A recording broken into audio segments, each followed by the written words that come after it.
नमस्कार साथियों। आरोहण की कक्षा में आप सबका एक बार फिर स्वागत है। हम जैसा कि आप जानते हैं द्वितीय श्रेणी परीक्षा के लिए हम क्रैश कोर्स पढ़ रहे हैं, जिसमें शिक्षण विधियां चल रही हैं इस समय प्रकरण, और शिक्षण विधियां का आज अंतिम चरण है। इसके बाद हमारा ये हिंदी का द्वितीय श्रेणी शिक्षक का कोर्स कंप्लीट हो जाएगा और इसके बाद आपकी परीक्षा है। आप निश्चिंत होकर के इस कोर्स को पढ़ें और परीक्षा दें। निश्चित आपको सफलता मिलेगी, इसमें कोई संदेह नहीं है। विधिवत आप पढ़ें।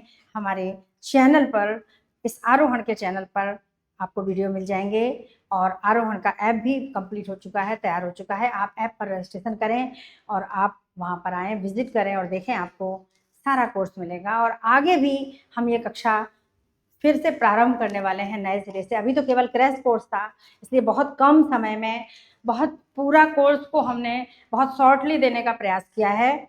आगे हम बहुत विस्तार से इस कक्षा को पढ़ेंगे और आप परीक्षा के बाद जब भी आपका मन करे, जब भी आपको समय मिले, आप आकर के कोचिंग में ऑफलाइन या ऑनलाइन हमारे ऐप पर इस कक्षा को ज्वाइन करें, पढ़ें और अच्छे से अपनी तैयारी करें। चलिए स्टार्ट करते हैं शिक्षण विधियों का ये अंतिम चरण, अंतिम टॉपिक, कक्षा शिक्षण में मूल्यांकन, सतत एवं समग्र मूल्यांकन। चलिए तो हम स्टार्ट करते हैं भाषा शिक्षा में मूल्यांकन। तो देखिए, पहले हम देखते हैं मूल्यांकन क्या है। मूल्यांकन का मतलब होता है बालकों की शैक्षिक उपलब्धियों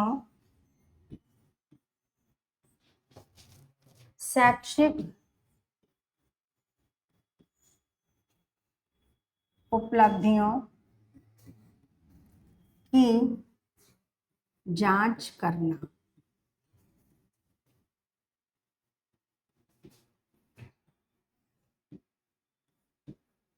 मूल्यांकन कहलाता है। इसको कहते हैं इंग्लिश में एवल्यूशन, जांच करना।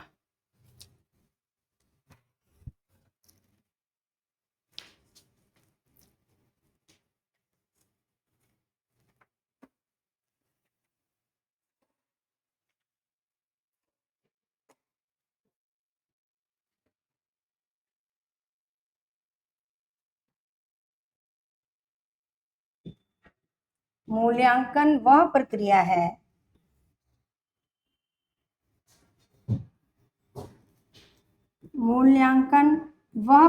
है जिसमें विद्यालय द्वारा बालकों को जो शिक्षा दी जाती है और उनका जो बालकों में जो व्यवहारगत परिवर्तन होते हैं उनके संबंध में सूचनाएं एकत्रित की जाती हैं। तो वह प्रक्रिया है जिसमें या जिसके अंतर्गत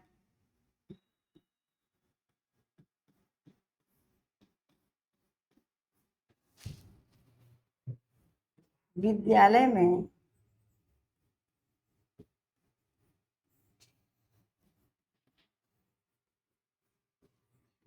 बालकों के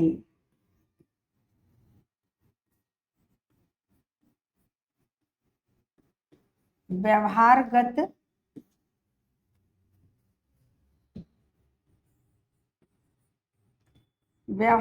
परिवर्तन के संबंध में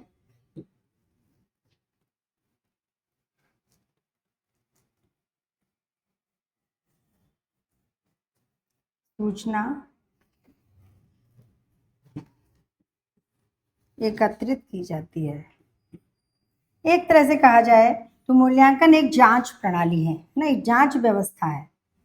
एक ऐसी जांच व्यवस्था जिसके आधार पर साल भर बच्चों को शिक्षक के द्वारा जो ज्ञान दिया जाता है, जो पढ़ाया जाता है, जो सिखाया जाता है, उसके कारण या उसके आधार पर जो भी बालकों में व्यवहारगत परिवर्तन होते हैं, जो भी शैक्षिक परिवर्तन होते हैं, जो भी उनके विकास में मानसिक, शारीरिक या जो भी बौद्धिक विकास होता है, उन सब की जांच करना ही, उन सब की सूचनाओं को एकत्रित करना, उनका पता लगाना ही मूल्यांकन का उद्देश्य है। मूल्यांकन और परीक्षण में कोई अंतर नहीं है। मूल्यांकन एक प्रक्रिया है जिसके दौरान एक परीक्षण होता है, तरह तरह की परीक्षाएं होती हैं। उन परीक्षाओं की जो जांच होती है, जो बच्चों की कॉपियां चेक की जाती हैं, जो मौखिक परीक्षाएं ली जाती हैं, प्रायोगिक परीक्षाएं ली जाती हैं, या तरह तरह की लिखित परीक्षाएं ली जाती हैं, या तरह तरह की प्रतियोगिताएं कराई जाती हैं, ये सारी परीक्षाएं मूल्यांकन प्रक्रिया के अंतर्गत आती हैं। इसीलिए कहते हैं मूल्यांकन कोई एक परीक्षा नहीं है, मूल्यांकन एक समग्र एवं सतत प्रक्रिया है, जिसके अंतर्गत वर्ष भर की सभी परीक्षाएं, सभी प्रतियोगिताएं, सभी प्रायोगिक परीक्षाएं, सभी प्रकार की एक्टिविटीज शामिल होती हैं, जिनके आधार पर बच्चों के अंक निर्धारित होते हैं, उनके पुरस्कार निर्धारित होते हैं, उनके ग्रेड निर्धारित होते हैं। और उसके बाद जो उन परीक्षाओं के द्वारा जो कमी निकाली जाती है, जो कमी पता चलती है, उनका कारण निदानात्मक शिक्षण के द्वारा पता लगाया जाता है और उपचारात्मक शिक्षण के द्वारा उन्हें दूर किया जाता है। तो एक पूरी मूल्यांकन एक पूरी प्रक्रिया है। मूल्यांकन के अंतर्गत तरह तरह की परीक्षाएं हुआ करती हैं। तो मूल्यांकन एक बहुमुखी प्रक्रिया है। हम कह सकते हैं कि मूल्यांकन बहुमुखी होता है। मूल्यांकन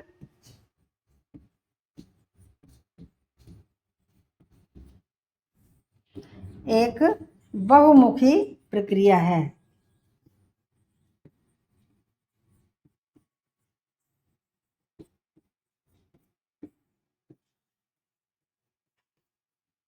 एक सतत, एक व्यापक, एक समग्र रूप से होने वाली प्रक्रिया। मूल्यांकन एक प्रक्रिया है जिसके अंदर सारी परीक्षाएं होती हैं।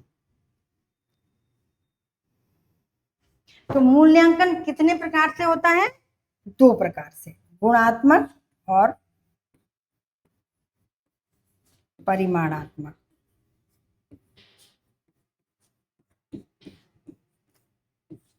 जो मूल्यांकन की प्रविधियां होती हैं, यानी मूल्यांकन की, देखें यहां हम आगे देख सकते हैं मूल्यांकन की प्रविधियां। तो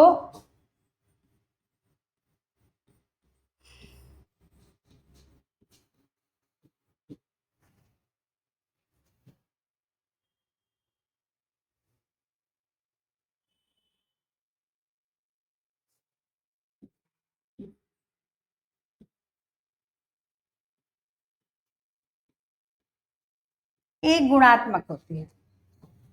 गुणात्मक प्रवृत्ति क्या है, पहले हम इसको देख लेते हैं, इसको समझ लेते हैं।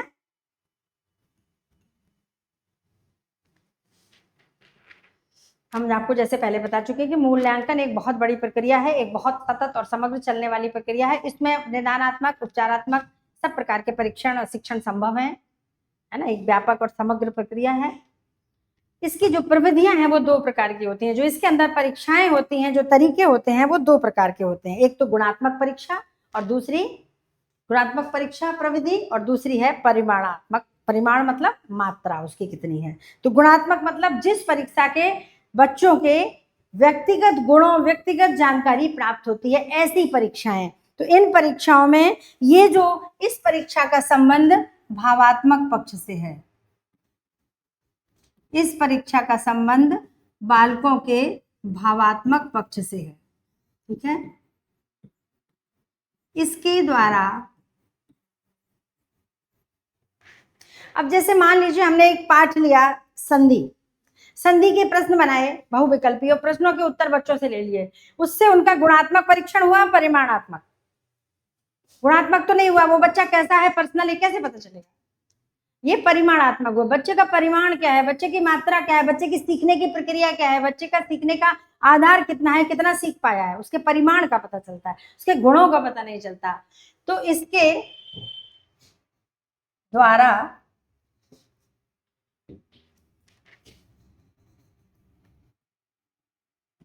द्वारा बालकों के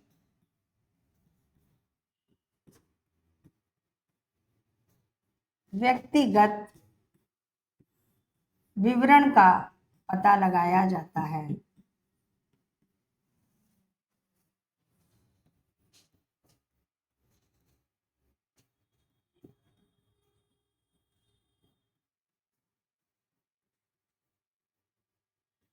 ठीक है, देखते हैं आगे इसमें दिया है इसके बारे में।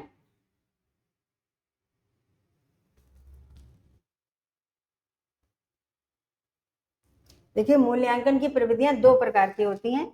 एक तो गुणात्मक, देखो इसका संबंध व्यक्ति के भावनात्मक पक्ष से है। देखो पीछे डबल पेज हो गया था, ये कंफ्यूज हो गया। इसमें दिया, इसके द्वारा बालकों की अभिरुचि अभिवृत्ति का पता चलता है। बालक क्या चाहते हैं, क्या उनकी सोच है, कैसी उनकी प्रवृत्ति है, क्या उनकी विशेषता है, क्या उनकी पसंद है, क्या उनकी जीवन शैली है, यानी उनके व्यक्तिगत गुणों का परिचय लिया जाता है, पता लगाया जाता है। इसकी प्रमुख विधियां कौन कौन सी हैं, देखो इनको हम अलग अलग करके देखते हैं। इसकी पहली विधि निरीक्षण, निरीक्षण विधि गुणात्मक है, ध्यान रखना, निरीक्षण। दूसरी है साक्षात्कार। निरीक्षण मतलब हम किसी प्रकार से निरीक्षण करते हैं, यानी उस बच्चे के घर जाकर, उसके आसपास पड़ोस में जाकर पूछकर उसके बारे में पता लगाते हैं, वो निरीक्षण है। और तीसरा है प्रश्नावली। एक प्रश्नावली तैयार करते हैं, व्यक्तिगत प्रश्नों से संबंधित, और बच्चों से वो प्रोफार्मा भराया जाता है, जिसमें उनकी सारी व्यक्तिगत रुचियों वृत्तियों का पता लग जाता है। चौथा संचयी अभिलेख। जो भी बच्चे से संबंधित अभिलेख स्कूल में विद्यालय में सुरक्षित होते हैं, जो भी डॉक्यूमेंट्स उसके होते हैं, उसका बायोडाटा या उसके संबंधित, कोई बीमार है, कोई क्या है, सारे अभिलेख के द्वारा भी उसकी व्यक्तिगत ब्यौरा मिलता है। इसके बाद जांच सूची, जैसे प्रश्नावली तैयार की जाती है, ऐसे एक जांच सूची भी बनती है, और वो भी बच्चों से टिक लगवाई जाती है। आप ये करते हो नहीं करते हो? आप सुबह उठते हो, कितने बजे उठते हो, मंजन करते हो, पढ़ाई करते हो, माँ बाप के पैर छूते हो, पूजा करते हो, कितने बजे स्कूल जाते हो, कितने बजे पढ़ाई करते हो, कितने बजे खेलते हो, खेलने में रुचि है कि नहीं है, खाने में क्या पसंद है, इस तरह की एक जांच सूची तैयार की जाती है, और वो बच्चों से उस पर हाँ ना में टिक लगवाया जाता है। ठीक है। और समाज मितीय मिति, समाज मितीय का मतलब होता है, इसको सामाजिक भी कह सकते हैं, उसकी सामाजिक अभिरुचियां, मतलब कि व्यक्ति सामाजिक है या व्यक्तिगत है, बिल्कुल अधोमुखी अधोमुख मतलब कि अंतर्मुखी है कि बहिर्मुखी है, समाज के लिए क्या करता है, उसने अपने जीवन में लोगों के साथ मदद की है, किसी के दुख में दौड़ता है, किसी के दुख में सहयोग करता है, या किसी के दुख कष्ट होने पर हंसता है, हंसी उड़ाता है, इस तरह के सब तरह के बच्चे होते हैं। और साथ में होती है डायरी। डायरी मतलब उसकी बच्चे की, कभी कभी बच्चे जो पर्सनल डायरी लिखते हैं, वो भी एक तरह से, इससे भी गुणात्मक परीक्षण। तो ध्यान रखना, गुणात्मक परीक्षण के अंतर्गत ये 7 विधियां आती हैं, परीक्षा में इससे प्रश्न पूछा जा सकता है। अगला है परिमाणात्मक। परिमाणात्मक का मतलब होता है, इसका संबंध बच्चों के ज्ञानात्मक और क्रियात्मक पक्ष से है।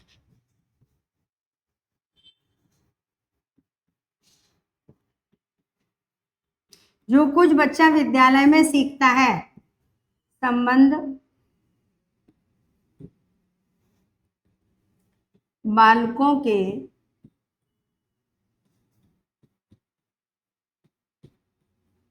ज्ञानात्मक और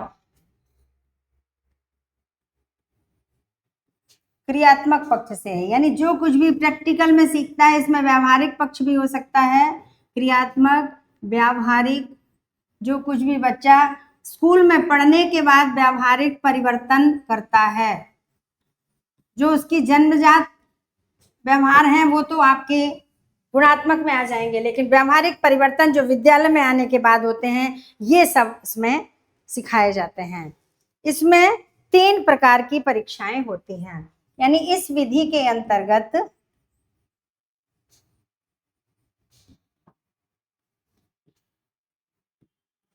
इस विधि के अंतर्गत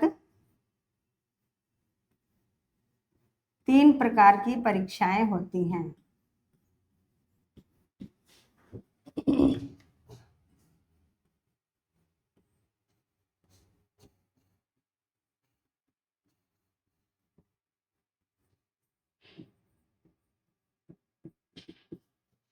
नंबर 1 मौखिक परीक्षा,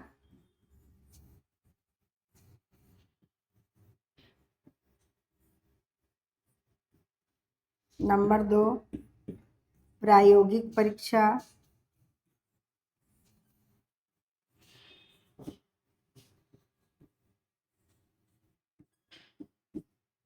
नंबर 3 लिखित परीक्षा। परिमाणात्मक में 3 प्रकार की परीक्षाएं होती हैं और गुणात्मक में 7 प्रकार के परीक्षण होते हैं, 7 प्रकार की विधियां अपनाई जाती हैं। आगे देखते हैं हम परिमाणात्मक परीक्षण में क्या क्या होता है। ज्ञानात्मक और क्रियात्मक पक्ष से इसका संबंध है। इसमें 3 प्रकार की होती है। मौखिक 20% की परीक्षा मौखिक होती है। ये प्राथमिक स्तर पर छोटे बच्चे जब लिख नहीं पाते हैं, छोटे बच्चों को बहुत कुछ आता है, कक्षा 1 के, कक्षा 2 के, 3 के, 5 तक के।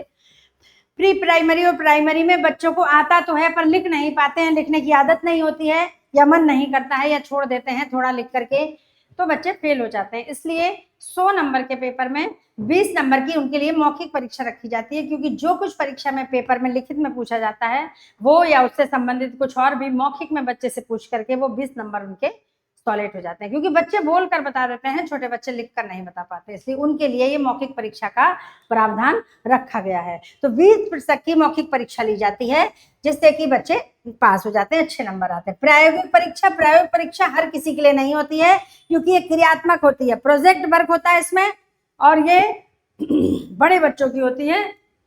खासतौर से विज्ञान, गणित, कंप्यूटर, गृह विज्ञान, भूगोल, चित्रकला, संगीत आदि जो विषय हैं इनकी प्रैक्टिकल परीक्षाएं होती है, जिसको हम प्रैक्टिकल कहते हैं। ये प्रायोगिक है, प्रोजेक्ट वर्क होता है इसमें। और उच्च माध्यमिक स्तर और माध्यमिक स्तर, यानी कि उच्च माध्यमिक, माध्यमिक, यानी ये ज्यादातर हम कह सकते हैं 6 से 10 तक और या फिर 11, 12 इस स्तर पर इसका बनता है। 6, 7, 8 में होता है, कम होता है, पर फिर भी शुरुआत हो जाती है। 6 से बच्चे प्रोजेक्ट बनाने लगते हैं। प्रायोगिक परीक्षाएं इनकी होती हैं, खास तौर से 9, 10, 11, 12 में ही होती है।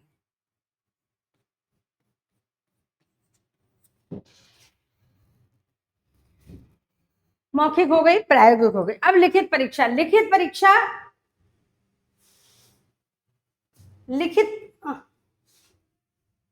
2 प्रकार की होती है। ये देखो, ये चौथा नहीं है। लिखित परीक्षा 2 प्रकार की होती है, एक निबंधात्मक और एक वस्तुनिष्ठ। 2 प्रकार की होती है। ये पहली है और ये दूसरी है। वस्तुनिष्ठ परीक्षा। लिखित परीक्षा 2 प्रकार की, एक वस्तुनिष्ठ मतलब जो बिल्कुल तथ्य पर आधारित होती है, जिसमें एक शब्द में उत्तर आता है, सत्य असत्य पूछा जाता है। वैकल्पिक आते हैं, 4 विकल्प होते हैं, जो बहुविकल्पीय जिसको कहते हैं। संगत असंगत चयन करना, 4 में से एक असंगत चयन करना। मिलान करना, जैसे एक चित्र बना है, चित्र से मिला करके अक्षर मिलाना। रिक्त स्थान दिए उसकी पूर्ति करना।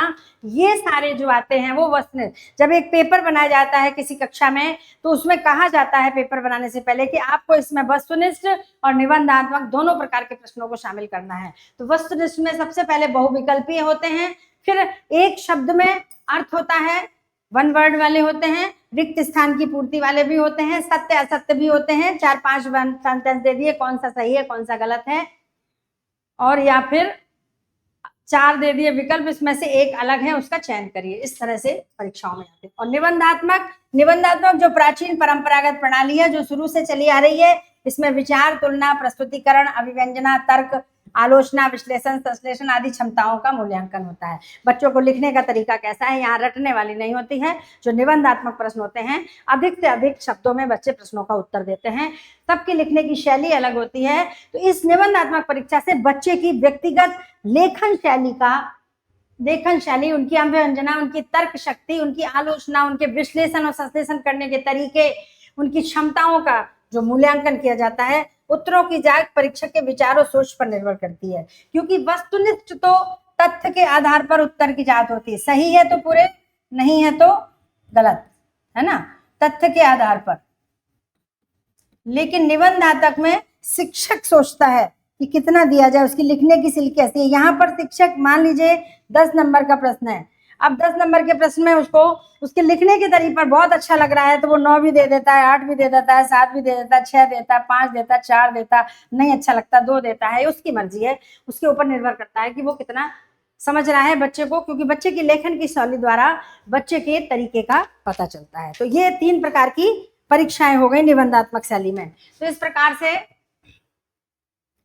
हमने देखा कि मूल्यांकन दो प्रकार का होता है, एक गुणात्मक, एक परिमाणात्मक। गुणात्मक में बहुत सारी चीजें जुड़ी होती हैं, जैसे गुणात्मक में बच्चों के व्यक्तिगत से संबंधित भावात्मक पक्ष का परीक्षण होता है, जिसमें साक्षात्कार, परीक्षण, सूची, जांच सूची, है ना, इस तरह के संचयी अभिलेख या प्रश्नावली सूची बनाई जाती है, डायरी के द्वारा भी उनका परिचय लिया जाता है। और परिमाणात्मक परीक्षण 3 प्रकार का होता है, मौखिक, प्रायोगिक और लिखित। मौखिक में छोटे बच्चों के लिए होता है, 20% अंक मौखिक परीक्षा के द्वारा दिए जाते हैं। प्रायोगिक कुछ चुनिंदा विषयों में होती हैं परीक्षाएं, जो प्रोजेक्ट वर्क पर आधारित होती हैं। और लिखित परीक्षाएं हर स्तर पर, हर विषय में होती हैं, जिसमें निबंधात्मक परीक्षाएं होती हैं, जो परंपरागत प्रणाली है, शुरू से चली आ रही हैं, जिसमें 2 तरह की परीक्षाएं होती हैं लिखित में, एक वस्तुनिष्ठ, एक निबंधात्मक। तो वस्तुनिष्ठ में तथ्य पर आधारित होते हैं, सत्य के आधार पर अलग अलग प्रकार की परीक्षाएं होती, बहुविकल्पीय हैं, सत्य असत्य,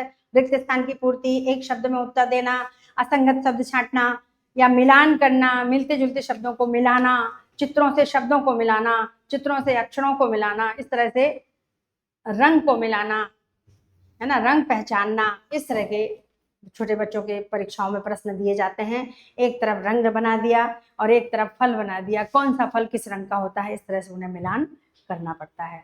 तो बच्चे पहचानते हैं और मिलाते हैं, बच्चे पास होते हैं। और दूसरी होती है निबंधात्मक, जो लगभग बड़े बच्चों में, यानी कि माध्यमिक स्तर से, पूर्व माध्यमिक से, 6 से या फर्स्ट, सेकंड से, थर्ड से दी जाती है। बच्चे उनको निबंधात्मक परीक्षा धीरे धीरे जैसे कक्षा आगे बढ़ती है, निबंधात्मक परीक्षा के प्रश्न बढ़ते जाते हैं। इससे बच्चों की अभिरुचि, बच्चों के अंदर की जो टैलेंट है, तर्क शक्ति, आलोचना करने की शक्ति, व्याख्या करने की शक्ति, लिखने का तरीका, विश्लेषण करने का तरीका, ये सब देखा जाता है। उसी के आधार पर शिक्षक अपनी शैली के अनुसार, अपने विचार और अपनी सोच के अनुसार उन बच्चों को अंक प्रदान करता है। अब आया मूल्यांकन के प्रकार।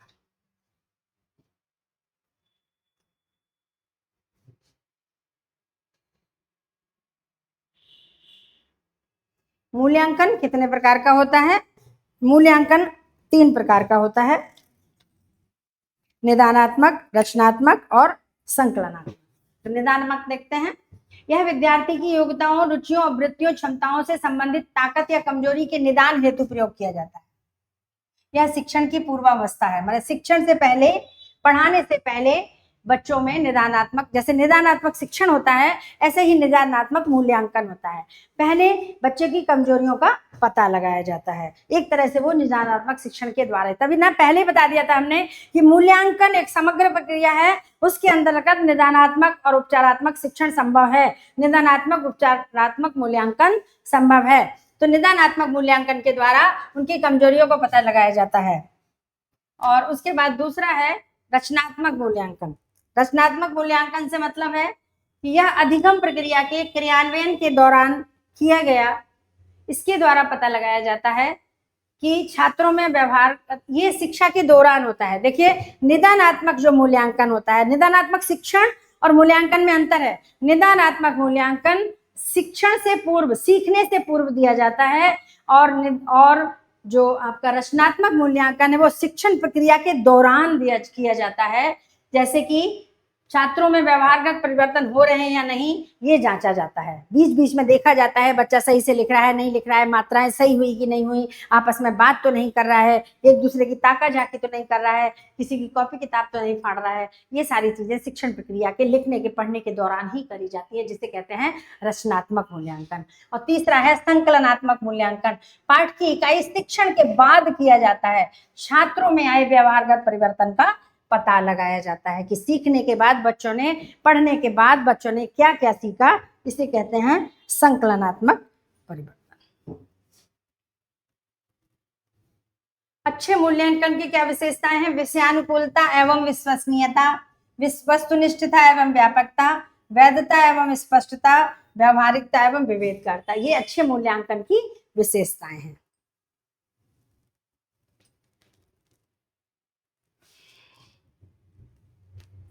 अब यहाँ पर अच्छे मूल्यांकन की विशेषताओं के साथ हम थोड़ा सा मूल्यांकन के उद्देश्यों पर भी चर्चा करते हैं, क्योंकि अभी तक हमने मूल्यांकन के उद्देश्यों को नहीं समझा। यहाँ पर जगह है जहाँ हम मूल्यांकन के उद्देश्यों को समझते हैं कि मूल्यांकन का उद्देश्य क्या है।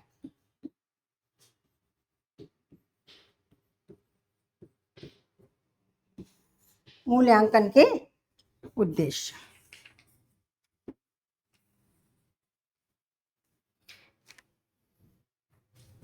पाठ्य विषयों के चयन में सहायक, क्योंकि मूल्यांकन से ही पता चलता है कि बच्चों को कौन सा विषय पढ़ना चाहिए।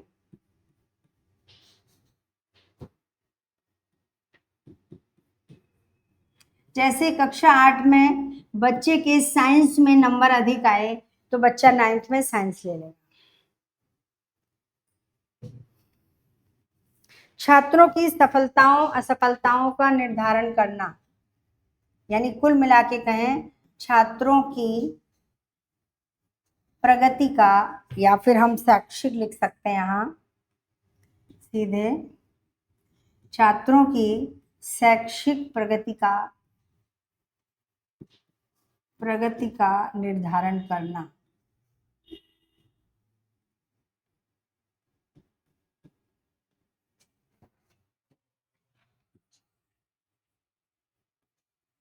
छात्रों की शैक्षिक प्रगति का निर्धारण करना।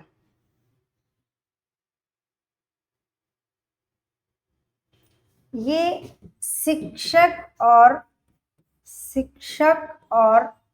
शिक्षण प्रक्रिया की भी जांच करता है। शिक्षण प्रक्रिया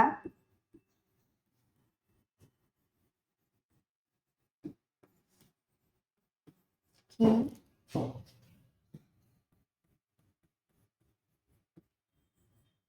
जांच में सहायक, ठीक है, और छात्रों के मार्गदर्शन में सहायक।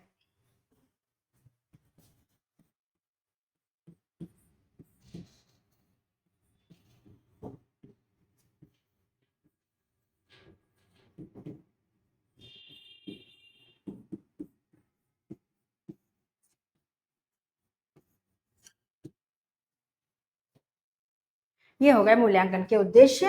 अब हम चलते हैं मूल्यांकन का जो सबसे बड़ा रूप है, जो हमने आपको सबसे पहले मूल्यांकन की सबसे बड़ी विशेषता बताई थी, सतत एवं समग्र मूल्यांकन। मूल्यांकन एक सतत एवं समग्र प्रक्रिया है जिसको कि शॉर्ट में CCE कहते हैं। CCE का मतलब है कंटिन्यूअस कंप्रेहेंसिव एवल्यूएशन। सतत माने कंटिन्यू, कंप्रेसिव सतत मतलब कि समग्र, विशाल, व्यापक, और एवोल्यूशन माने मूल्यांकन, इसलिए इसका नाम CCE, इसका शॉर्ट फॉर्म CCE रखा। अब इसके बारे में हम कुछ चीजें, इसके बिंदु दे गए हैं। ये देखिए, बहुत समझाने और समझने की चीज नहीं है, इसके तथ्य हमें सीखना है और तथ्य पर आधारित ही हमें आगे बढ़ना है। तो देखिए, यह है इसका कंटिन्यूअस एंड कंपेंसिव। सी से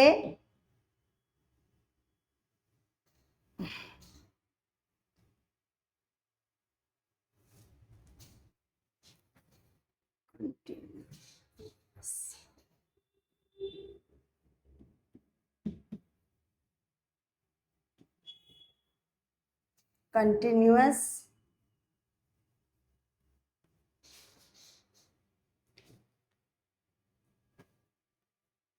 comprehensive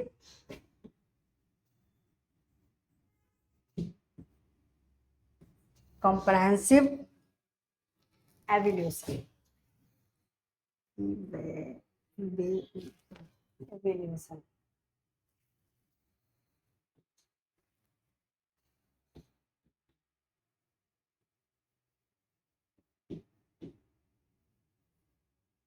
तो इस तरह से ये बना CCE, इसका शॉर्ट फॉर्म। परंपरागत प्रणाली के आधार पर इसका आयोजन किया गया। सर्वप्रथम राष्ट्रीय शिक्षा नीति 1986, राष्ट्रीय शिक्षा नीति का गठन 1986 में हुआ था, राजीव गांधी के तत्वावधान में इसका प्रावधान रखा गया। और इसी शिक्षा नीति के तहत ही जो ग्रेजुएशन है, यानी BA, BSc और BCom, त्रिवर्षीय 3 इयर्स का हुआ, उसके पहले 2 साल का था। एनसीएफ ने 2005 में, एनसीएफ एक कंपनी है, एक संगठन है शिक्षा के क्षेत्र में,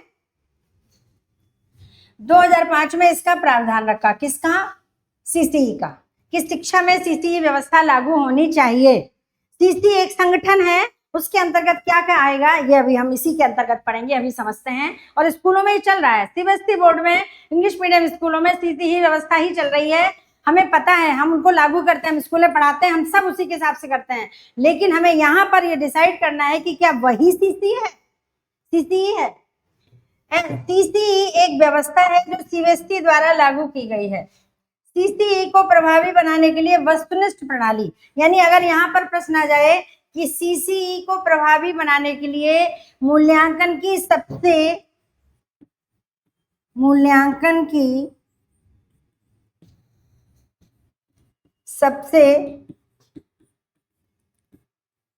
प्रभावी विधि है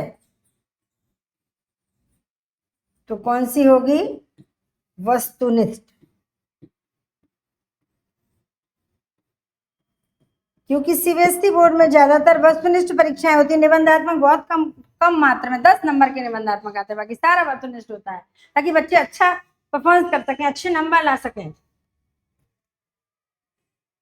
बच्चों का भार कम करने के लिए, क्योंकि बोझ होता है, इतना सारा पढ़ते हैं। अगर एक साथ, जैसे पहले 2 परीक्षाएं होती थी, अर्धवार्षिक और वार्षिक, सारा साल भर का इकट्ठा पढ़ना पड़ता था, बच्चों को थक जाते थे। अब जैसे जैसे हर महीने परीक्षाएं होती, जैसे जैसे परीक्षा होती, सिलेबस डिवाइड कर दिया गया इकाई में। सीसीई की यही व्यवस्था है कि पहला टेस्ट हुआ, पहले टेस्ट के 2 लेसन, दूसरा टेस्ट हुआ, दूसरे टेस्ट के 2 लेसन, पहले वाले दूसरे में नहीं आएंगे, दूसरे वाले तीसरे में नहीं आएंगे, फिर एक जब परीक्षा होगी तब उन तीनों को मिला करके एक में आएगा। तो इस तरह से बच्चों की तैयारी बहुत अच्छी हो जाती है, टुकड़ों में परीक्षाएं कराई जाती हैं। तो बच्चों का भार कम करने के लिए समय पर छोटी छोटी परीक्षाएं आयोजित की जाएंगी, ये सीसीई की व्यवस्था है। इसके द्वारा बालकों की समस्याओं का पता लगाकर उनका निवारण भी किया जाता है, क्योंकि छोटी छोटी परीक्षाओं के द्वारा उनका निवारण, जो उपचारात्मक शिक्षण है, वो संभव है। इसके द्वारा बालकों के विकास संबंधी उपलब्धियों का व्यापक मूल्यांकन संभव है। छोटी छोटी परीक्षाओं के द्वारा ही बच्चों का विकास कितना हो रहा है, ये हर परीक्षा के बाद निकल कर सामने आ जाता है, कभी कम कभी ज्यादा। इस प्रणाली का मुख्य उद्देश्य बालकों का सर्वांगीण विकास है और तनाव मुक्त वातावरण का निर्माण करना ही सीसीई व्यवस्था का सबसे पहला या सबसे प्रमुख उद्देश्य है। अब देखिए, सीबीएसई ने सीसीई की परीक्षाओं का प्रारूप रखा है। देखिए, अंग्रेजी माध्यम के जो स्कूल हैं,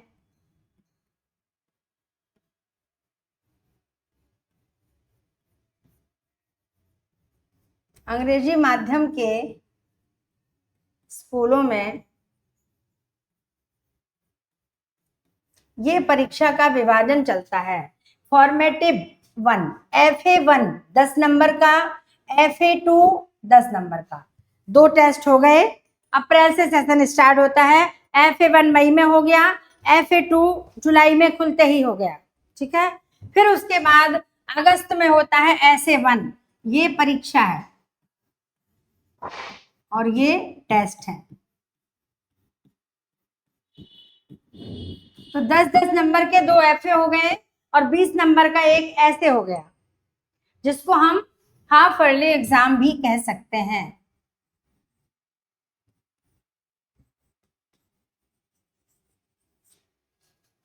फिर उसके बाद FA3 10 नंबर का, FA4 10 नंबर का, फिर SA2 40 नंबर का।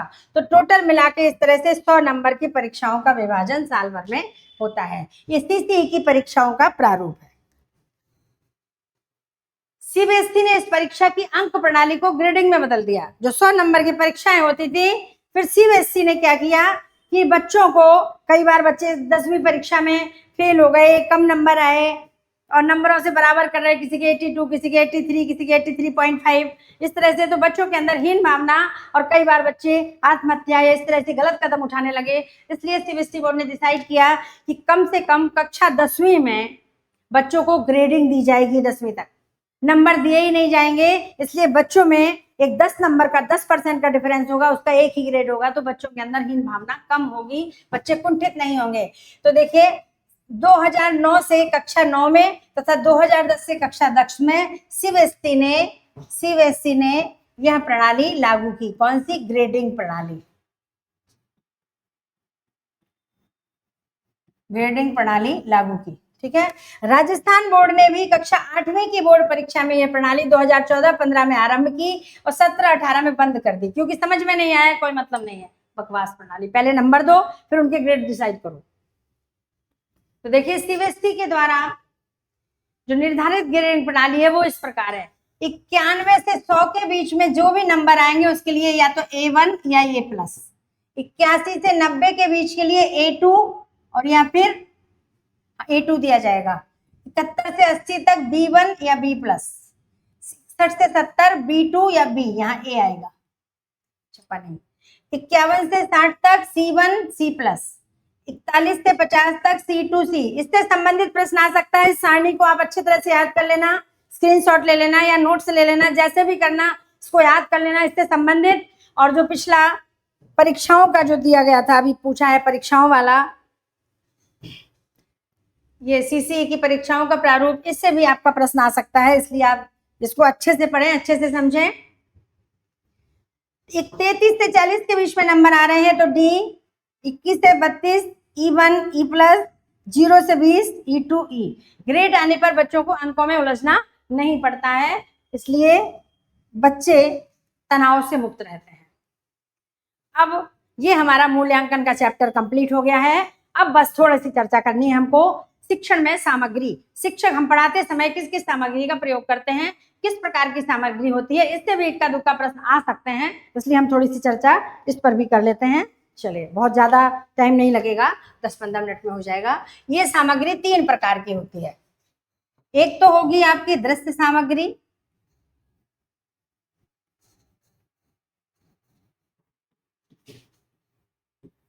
एक होगी श्रव्य सामग्री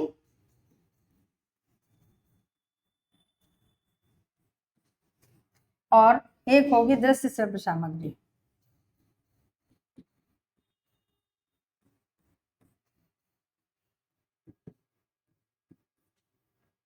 देखिए, दृश्य सामग्री जैसे हम देख सकते हैं, जैसे ये प्रोजेक्टर है, ये बोर्ड है, इसे हम सिर्फ देख सकते हैं, सुन नहीं सकते,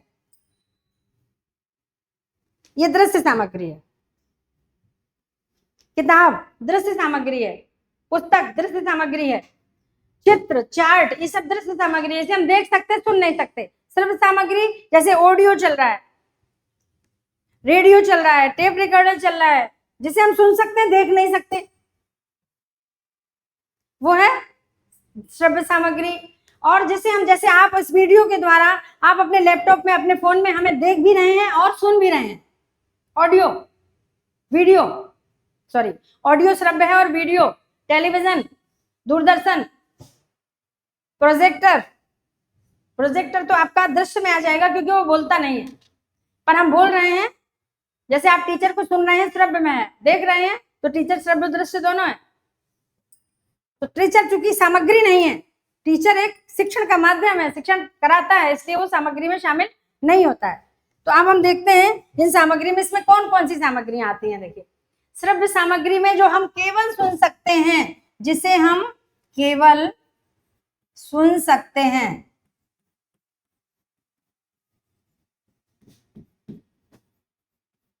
radio, gramophone, Linguaphone, tape recorder. जैसे फोन में दोनों सुविधाएं हैं, हम जब वीडियो कॉल करते हैं तो श्रव्य दृश्य हो गया, लेकिन केवल फोन करते हैं तो श्रव्य सामग्री है। फोन के द्वारा, लिंग्वा फोन के द्वारा, टेप रिकॉर्ड के द्वारा हम केवल सुन सकते हैं, और इसमें केवल देख सकते हैं, सुन नहीं सकते। जो दृश्य सामग्री है उसे हम केवल देख सकते हैं, जैसे चित्र, मानचित्र, रेखा चित्र, ग्राफ, चार्ट, कोई भी चीज है, आपका छाया चित्र, मूक फिल्म, कठपुतली, bulletin board, magnetic, poster, slide, projector. ये जो स्लाइड चल रही है, ये देखो स्लाइड चला रहे हैं, ये देखो आगे पीछे स्लाइड जा रही है, ये देखो स्लाइड चल रही है, इसमें ये स्लाइड है, ये प्रोजेक्टर है, ये आपका दृश्य सामग्री है। इसको आप सुन नहीं सकते, हम बोल रहे हैं, ये नहीं बोल रहा है। इसे आप केवल देख सकते हैं, तो ये दृश्य में शामिल हो रहा है। कठपुतली, कठपुतली का दृश्य हम देख सकते हैं, कठपुतली बोलती नहीं है, जो चलाता है वो बोलता है। श्रव्य दृश्य सामग्री, जिसे हम देख भी सकते, जैसे पिक्चर देखने जाते हैं चलचित्र, वहां हम देखते भी हैं और सुनते भी हैं। समाचार, टेलीविजन, वीडियो, ड्रामा, रिकॉर्ड, ध्वनि युक्त मुद्रित सामग्री, जैसे कुछ चीजें छपी होती हैं जो बोलती हैं, खोलो तो उनमें आवाज आती है। तो जैसे समाचार पत्र पढ़ रहे हैं तो वो दृश्य सामग्री है, लेकिन टेलीविजन में समाचार सुन भी रहे हैं और देख भी रहे हैं तो दृश्य सामग्री है। तो ये सारी चीजें हमारे पास, ये 3 तरह की सामग्री होती हैं। इसके अलावा भी एक ऐसी सामग्री है जो इन तीनों सामग्री के बिना भी शिक्षक शिक्षण कार्य कर सकता है, और वो सबसे अधिक महत्वपूर्ण सामग्री है, वो है हमारी पाठ्य पुस्तक।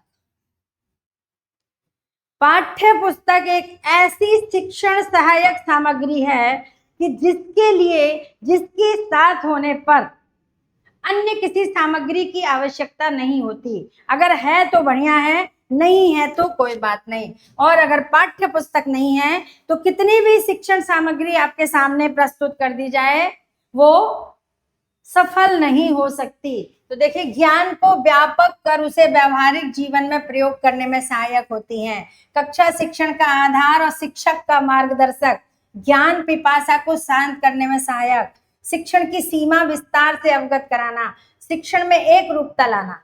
किताबें सबके पास होती है, एक जैसा शिक्षण होता है, एक रूपता लाने का काम करती हैं। तो अगर प्रश्न आ जाए कि शिक्षण सहायक सामग्री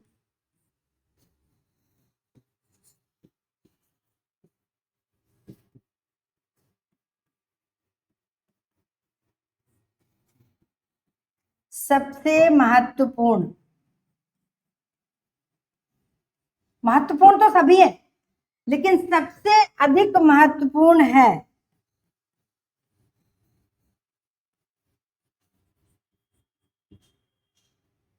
श्रव्य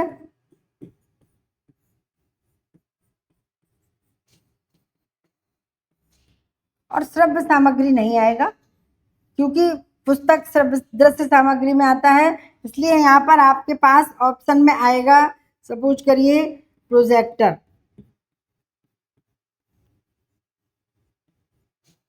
2 रेडियो, 3 पाठ्य पुस्तक,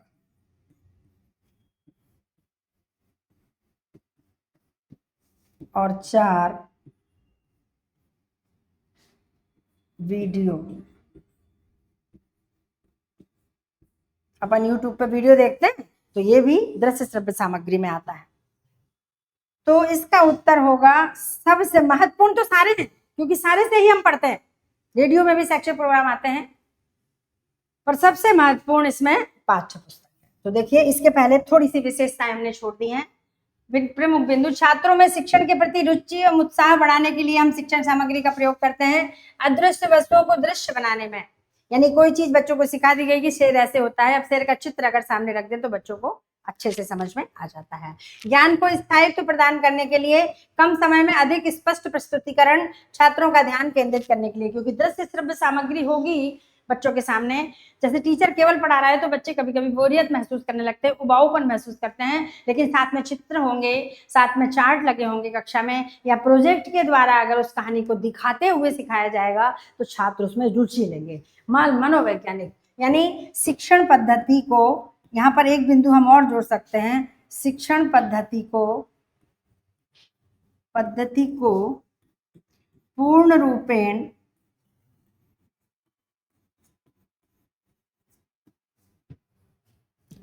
बाल केंद्रित करने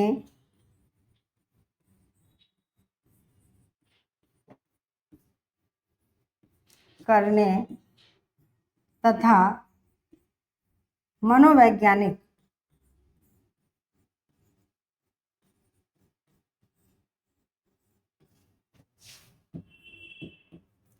बनाने में शिक्षण सामग्री, सहायक सामग्री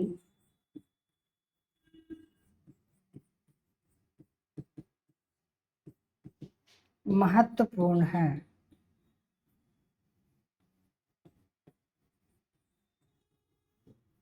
ठीक है, इस तरह से आपका ये शिक्षण सहायक सामग्री भी प्रमुख सहायक सामग्री में आता है। हमारा पाठ्य पुस्तक ये समाप्त होती है। इसी के साथ हमारी शिक्षण विधियों का ये प्रकरण पूर्ण होता है और साथ ही साथ द्वितीय श्रेणी शिक्षक परीक्षा हिंदी विषय का एक क्रैश कोर्स का जो पूरा कोर्स हमने तैयार किया था वो आज इस कक्षा के साथ पूर्ण होता है। और आशा करते हैं हम कि आपको ये पूरा कोर्स समझ में आया होगा और आप बिल्कुल बिंदास होकर के पढ़ रहे होंगे, एंजॉय कर रहे होंगे।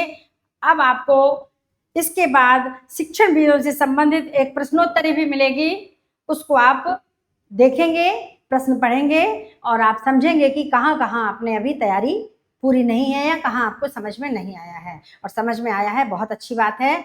और इसके साथ ही आपका बहुत बहुत धन्यवाद। फिर हम द्वितीय श्रेणी शिक्षक परीक्षा और प्रथम श्रेणी शिक्षक परीक्षा के नए बैच के साथ आपके सामने फिर आएंगे, फिर उपस्थित होंगे एक बिल्कुल नए कोर्स के साथ। और शुरुआत पहले प्रकरण से हम आपके साथ जुड़ेंगे और आप लगातार ऐसे ही हमारे आरोहण के ऐप पर जुड़ करके हमारी कक्षाओं को निरंतर पढ़ते रहें। आप ऐप पर जुड़ें और हमारा कोर्स ज्वाइन करें ताकि कोई भी क्लास आप मिस ना कर सकें, अच्छे से आपकी तैयारी हो सके और आपका जो सिलेक्शन है वो सुनिश्चित हो सके। इसी शुभकामनाओं के साथ आप आने वाली सितंबर की परीक्षा को बहुत पूरे मन से दें, अच्छे से तैयारी करके दें और निश्चिंत होकर के दें। आपको सफलता निश्चित मिलेगी। हमारी इन्हीं शुभकामनाओं के साथ हम विदा लेते हैं आपसे। बहुत बहुत धन्यवाद।